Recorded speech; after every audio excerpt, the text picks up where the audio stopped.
हेल' लोगोफोर बे समाव नोंथांमोनजों मोनसे गोजोनथाव खौरां शेयार खालामनो नागिरदों। बाहाय नोंथांमोना नुनो मोननाय जागोन जे आसाम राइफल रिक्रुटमेन्टनि नटिफिकेसन मोनसे ओंखारदों, जायखौ नोंथांमोनहा नुनो मोननाय जागोन जे अफिस अफ द director general Assam rifle Shillong बिनिफ्राय होनाय जादों। बेहाय मोनसे सर्ट नटिफिकेसन आरो बे सर्ट नटिफिकेसनाव मा होनाय दङ बिनि बागै नोंथांमोननो बाहाय दिन्थिनो लानाय जादों।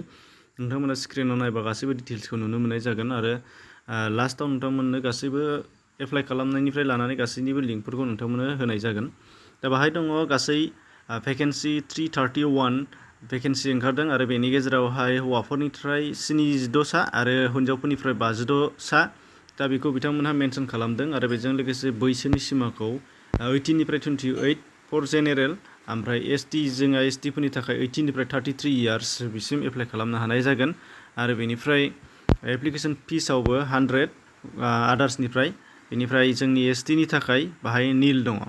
बेनिफ्राय नोंथांमोननो बाहाय इडुकेसनेल क्वालिफिकेसनखौ बाहाय खिन्थाग्रोनो नागिरदों। बाहाय मिनिमाम मेट्रिकुलेसनबानो जागोन आरो बेनिफ्राय बाहाय मेनसन खालामफादों जे स्पर्ट्स क्वालिफिकेसननि बेलायावहाय माबेया जागोन नोंथांमोननो बाहाय दिन्थिनो नागिरदों जे बाहाय जायफोरा नेशनेल आरो इन्टारनेशनेल कम्पिटिसननिफ्राय माबा मोनसे उइनारनि सार्टिफिकेट मोननो हादों, दा बिथांमोननि थाखाय मोनगोन होनदों आरो इन्टार इउनिभार्सिटि टुर्नामेन्ट बिनिफ्रायबो जागोन होनदों आरो नेशनेल स्पर्ट्सनिफ्राय जागोन, games for school national award winner बेनिफ्रायबाबो जागोन, स्कुलनिफ्राय लानानै गेलेनाय स्कुलनि समाव गेलेनाय बबेबा मोनसे नेशनेल गेमाव गेलेनानै उइनार जानाय बेनिबाबो जागोन होनदों आरो बे जायखिजाया नङाबा इउनिभार्सिटि इन्टार इउनिभार्सिटि टुर्नामेन्ट जानायनिफ्राय उइनार जानो हानाय बेबाबो जागोन होनदों। बेफोरनि सार्टिफिकेट दङब्ला नोंथांमोनहा बेखौ एप्लाइ खालामनो हागोन। दा बेनिफ्राय मिथिनो गोनां जाहैबाय एप्लिकेसन डेटआ जागोन 26 जुननिफ्राय जानानै 26 जुलाइसिम बियो 2021नि।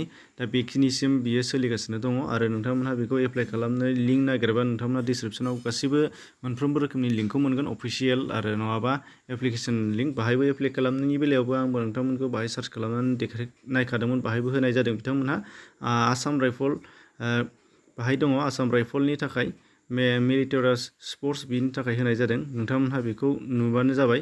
बेखिनि बेनिफ्राय बाहाय गासैबो एप्लाइ खालामनाय प्रसिडिउरफ्रा बावनो दंखाजोबो। दा बेनिफ्राय नोंथांमोनहा गावबागावबो सार्च खालामनानै जुदि नायनो लुबैदोंबा बिथांमोननि वेबसाइट दङ www.assamrifles.gov.in, जायखौ नोंथांमोनहा स्क्रिनावबो नुनो मोननाय जागोन आरो डिसक्रिपसनावबो लिंक मोननाय जागोन।